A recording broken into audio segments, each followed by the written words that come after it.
போகி விழிப்புணர்வு பேரணியை send Mary's matric பள்ளி மாணவர்கள் வடசென்னை தமிழ் இளைஞர் கழகத்துடன் இணைந்து நடத்தினர். இந்த பேரணியில் மழலையர் மயில் வேடம் அணிந்தும் சிலம்பாட்டம் நடத்தியும் பொங்கல் புத்தாடை அணிந்தும் வந்த காட்சிகள் அனைவரையும் பரவசப்படுத்தின. சென்ட் மேரிஸ் பள்ளி குழுமத்தின் தாளரும் வழக்கறிஞருமான மார்ட்டின் கன்னடி, வடசென்னை வியாபாரிகள் சங்க தலைவர் ஜி ராபர்ட், தமிழ் இளைஞர் கழகத்தின் தலைவர் மோதிலால், அகில இந்திய வணிக சங்கத்தின் பிரமுகர் அதிசய எட்வர்ட் ராஜா ஆகியோர் ஊர்வலத்தில் குழந்தைகளுடன் அணிவகுத்து வந்தனர். இந்த ஊர்வலத்தில் நூற்றுக்கணக்கான குழந்தைகள் பூமியை மாசுபடுத்தாத வகையில் புகையில்லா போகியை கொண்டாட வலியுறுத்தும் பதாகைகளை ஏந்தி வந்தனர்.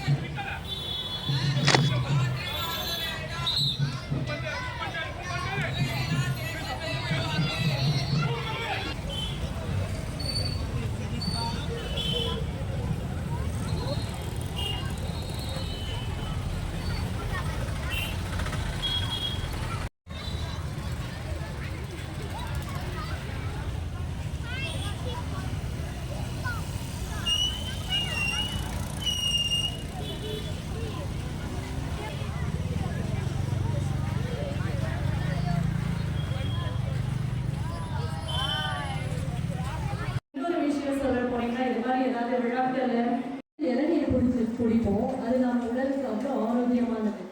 குழந்தைங்க எப்படி இருக்காங்கன்னா பழைய